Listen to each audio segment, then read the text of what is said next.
Bismillahirrahmanirrahim. Assalamualaikum warahmatullahi wabarakatuh.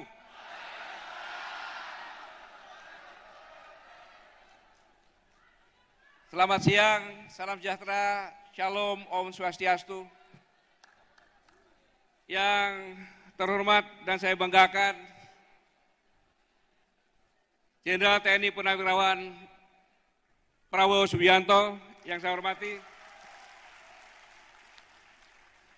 para alim ulama, Abai, Masai, para ustadz, tokoh agama yang saya banggakan, saya hormati, para bapak-bapak, ibu-ibu, senior-senior saya, banyak di belakang, yang buat saya gemetar di sini.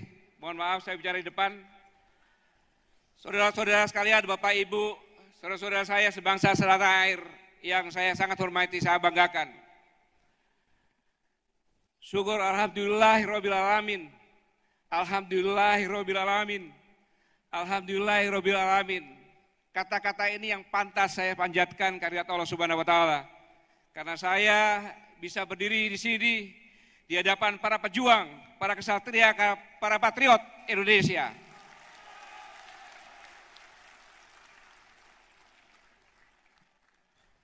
Shalawat dan salam kita panjatkan kepada Nabi besar, Nabi sepanjang zaman, Muhammad SAW, yang syafaatnya akan kita nantikan di akhir zaman nanti. Saya datang ke sini tidak ada lain karena merah putih, karena negara dan bangsa memanggil. Untuk negara, bangsa, rakyat Indonesia. Atas telepon dari beliau Pak Prabowo, meminta saya hadir untuk bicara masalah kebangsaan di sini. Waktunya hanya singkat. Saya diberi batas waktu dan habis itu saya juga harus kabur kembali lagi karena jam malam ada kegiatan lagi. 3 poin saja. Yaitu masalah kebangsaan, internasional, nasional, dan perorangan. Masalah internasional yang harus kita waspadai betul-betul adalah masalah global citizen atau penduduk global. Mereka tidak bicarakan masalah bangsa karena kebangsaan menghambat globalisasi. Sedikit saja perbedaan antara kita dengan Amerika. Kalau Amerika negaranya terbentuk dulu baru bangsanya dibentuk. Tapi kalau Indonesia bangsa dulu ada baru negara terbentuk. Dan ini bisa hilang dengan global citizen tadi. Karena siapapun bisa masuk ke negara lain, bisa menjadi penduduk lain, penduduk negara lain, yang penting punya uang dan punya izin. Contoh singkat, daerah Jawa Timur, Kepanjen lah. Dibuat super blok di sana. Dibuat mall, perumahan elit. Setelah itu bupatinya menaikkan NJOP sehingga pajak naik. Kira-kira petani sanggup nggak? Pergi dia minggir. Penduduk dari negara lain entah kemana datang situ. Contoh sekarang, orang Betawi, di mana yang ada di Menteng, hanya berapa liter aja yang ada, minggir. Contoh gampang saja, Anda ke Singapura, penduduk asli Singapura di mana tempatnya? Kalau kita tidak waspada, maka zaman penjajahan kita pembantu, kemerdekaan jadi pembantu, sekarang pun keturunannya pembantu dan nanti pun akan jadi pembantu. Inilah yang benar-benar harus diwaspadai, khususnya oleh pemerintahan kita semuanya. Jangan sampai kita punya tanah air, kita punya bangsa. Negara Indonesia nggak bakal hilang. Bangsa Indonesia yang bisa hilang. Itu satu. Saya tidak terlalu panjang-panjang, pasti Bapak Ibu sudah paham. Yang kedua, tentang kondisi nasional. Ada satu hal yang kritis.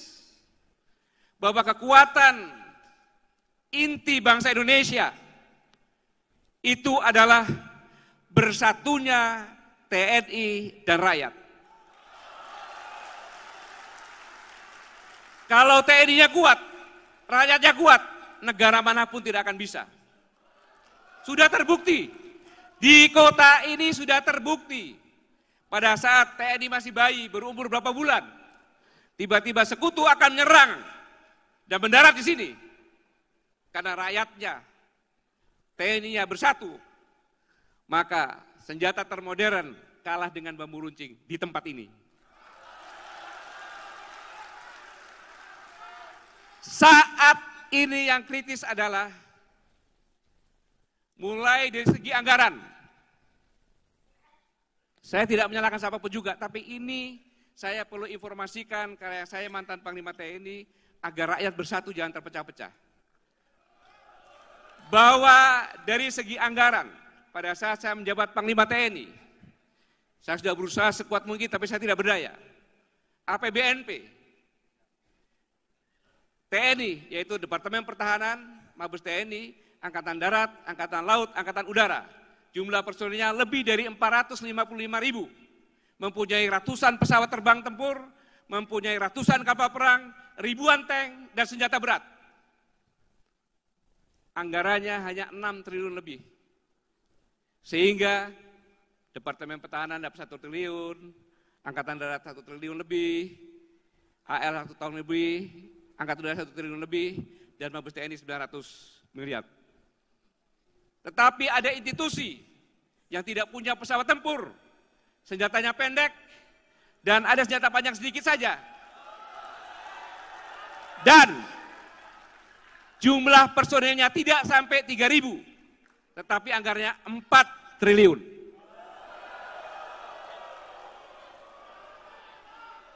Dan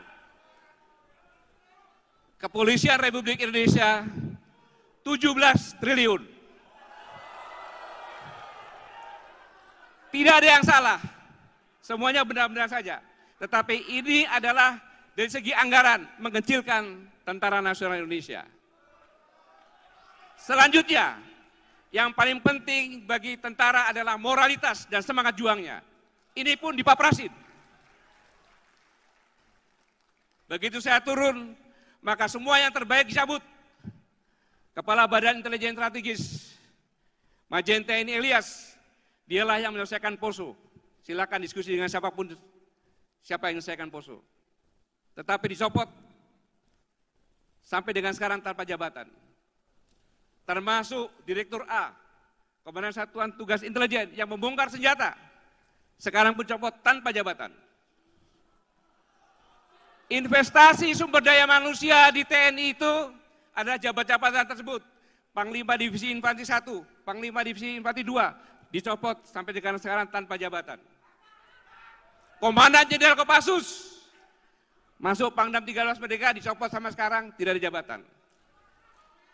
Dan saya tidak salah menyebutkan orang-orang yang bermasalah menempati jabatan-jabatan strategis.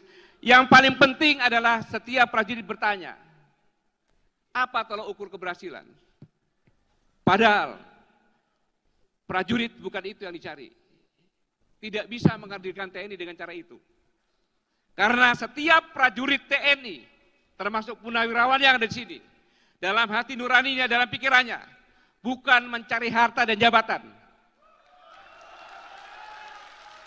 Tetapi setiap prajurit TNI yang dicari adalah kapan dan bagaimana supaya saya bisa jadi pahlawan. Tidak mungkin bisa dikerdilkan. Oh, rakyatnya saja berusaha jadi pahlawan di sini buktinya kok. Apalagi TNI-nya. Demikian juga polisi sama. Jangan melihat polisi itu jelek, tidak. Brimob, polisi-polisi yang di lapangan bersama-sama dengan masyarakat, sama mereka juga pengabdian. Dalam kondisi seperti ini, maka yang paling penting, jangan sampai rakyat Indonesia ini terpecah. Jangan sampai, harus bersatu. Jangan sampai hanya masalah pilpres terpecah. Perbedaan biasa, wong cuma 2 kok.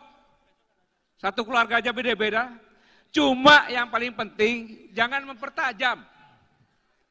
Suami istri ada yang sampai cerai nih. Iya. Makanya saya kasih tahu istrinya, nanti kalau kamu sudah ditentukan siapa pemenangnya. Mudah-mudahan yang menang adalah jagoannya suamimu, kamu tanya sama suamimu. Mas, kamu jadi apa sekarang? Yang jelas kamu jadi duda. Yang jelas kamu jadi duda kan? Inilah yang harus diperhatikan, maka dalam kondisi seperti ini, rakyat harus bersatu, harus dingin. Jangan mau dipecah-pecah. Oke. Selanjutnya, saya minta waktu 2 menit lagi untuk perorangan.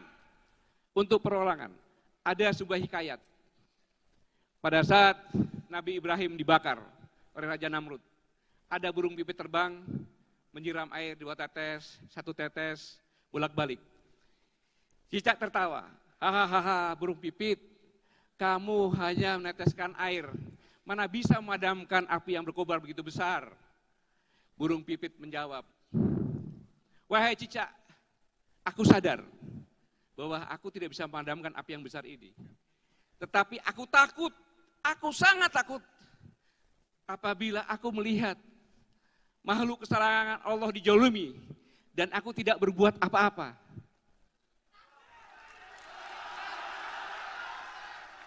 Allah tidak melihat apa yang aku hasilkan, tapi Allah melihat apa yang aku lakukan. Jadi, saya ingatkan,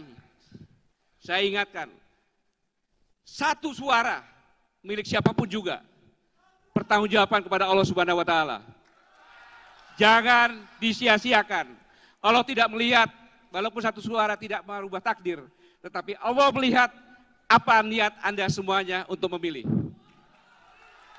Semoga kita semua yang ada di sini, siapapun juga yang menyaksikan. Selanjutnya dari para pakar kita,